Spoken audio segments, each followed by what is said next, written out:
Bienvenue, aujourd'hui on va décortiquer ensemble une configuration graphique qui est franchement parmi les plus efficaces, la base plate.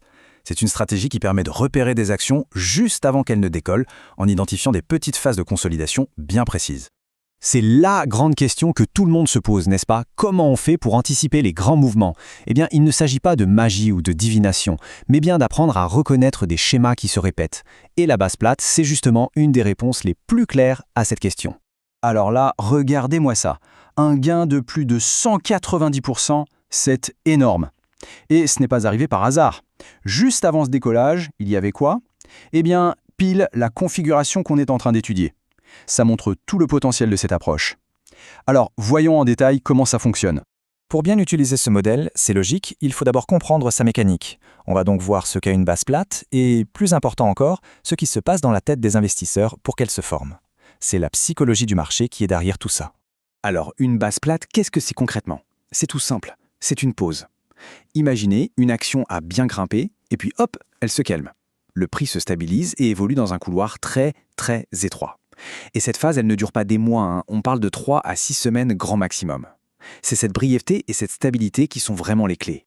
On peut vraiment voir ça comme un moment où le marché reprend son souffle, où il recharge ses batteries. Les forces entre acheteurs et vendeurs s'équilibrent un temps, l'énergie s'accumule juste avant le prochain grand mouvement. C'est une pause qui est en fait très saine et très constructive. D'accord, donc le prix stagne, il ne bouge plus beaucoup, mais qu'est-ce qui se trame vraiment en arrière-plan? Pourquoi est-ce que cette pause se produit? Pour le comprendre, il faut plonger dans la psychologie des différents acteurs du marché. En fait, tout ça se passe en 4 temps. D'abord, il y a la grosse montée. Tout le monde voit le prix grimper et se dit « il faut que j'en sois ». C'est le fameux FOMO. Ensuite vient la pause. Là, les plus impatients, ceux qu'on appelle les mains faibles, commencent à vendre. Et c'est là que ça devient super intéressant. Pendant que les petits vendent, les grosses institutions, elles, en profitent pour acheter. Mais discrètement, sans faire de vagues. Une fois qu'elles ont accumulé assez d'actions, l'offre disponible se raréfie, la demande revient en force et boum, le prix explose. Bon, la théorie, c'est bien beau, mais passons à la pratique. Comment on fait pour repérer une base plate fiable? Une vraie? Eh bien, il y a des critères très précis, une sorte de checklist à suivre à la lettre. Et la clé du succès ici, c'est la discipline. Il faut cocher les 5 cases. Premièrement, la correction. Depuis son plus haut, le prix ne doit pas avoir baissé de plus de 15%. Pas plus. Deuxièmement, la durée, entre 3 et 6 semaines. Troisièmement, ultra important, l'action doit absolument venir d'une forte tendance haussière. Quatrièmement, les volumes d'échange doivent baisser pendant la pause. C'est un signe que les vendeurs lâchent l'affaire. Et enfin, cinquièmement, on doit voir un plafond de prix très clair, une ligne de résistance bien horizontale. Quand on a tout ça, on a une structure vraiment saine. Cet exemple est parfait pour illustrer ça. On voit bien la belle montée juste avant, et ensuite, paf, le petit rectangle de consolidation, super propre, super serré. Ce qui est génial avec ces structures, c'est qu'elles donnent non seulement une opportunité, mais aussi un emplacement super logique pour gérer le risque, avec un stop loss juste en dessous. Ok, super. On a identifié une configuration qui a l'air prometteuse. Et maintenant, on fait quoi? Passons au plan de match. Concrètement, quand est-ce qu'on entre, où on place sa protection et quand on prend ses bénéfices? C'est peut-être la partie la plus importante. Le plan est simple, presque mécanique, en 3 étapes. Étape 1, l'entrée. On achète seulement quand le prix casse la résistance. Jamais avant, c'est non négociable. Étape 2, la sécurité. On place son stop loss juste sous le plancher de la base. C'est la ceinture de sécurité.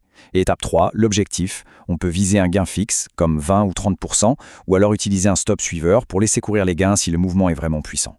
Retour sur notre exemple. Regardez bien le bas du graphique, là où il y a les barres de volume. Au moment précis où le prix franchit la résistance, qu'est-ce qui se passe? Le volume explose. C'est ça la confirmation qu'on attend. Ce pic de volume, c'est la signature des grosses institutions qui entrent massivement sur le marché. C'est le feu vert. Sans ce volume, il faut rester prudent. Allez, pour finir, on va aborder ce qui fait vraiment la différence entre un amateur et un pro. C'est la gestion des nuances et surtout l'art d'éviter les pièges. Le piège numéro 1, c'est la fausse cassure.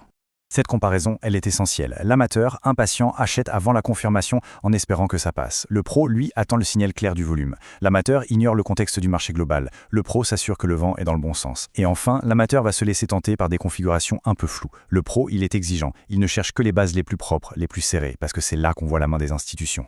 Allez, on résume tout ça en 4 points clés. 1. Une base plate, c'est une pause courte et propre après une belle montée. 2. Elle révèle souvent l'activité des gros investisseurs qui accumulent tranquillement. 3. Et c'est capital, on n'entre jamais par anticipation. On attend la cassure avec le pic de volume. Et 4. C'est une stratégie de momentum. L'idée, c'est de surfer la vague de force qui est sur le point de reprendre. Voilà, maintenant on a une sorte de carte au trésor, un modèle précis à rechercher. La question finale n'est donc plus comment, mais plutôt où. Par où commencer à observer les marchés? La prochaine opportunité est peut-être déjà en train de se former, là, sous nos yeux, sur un graphique.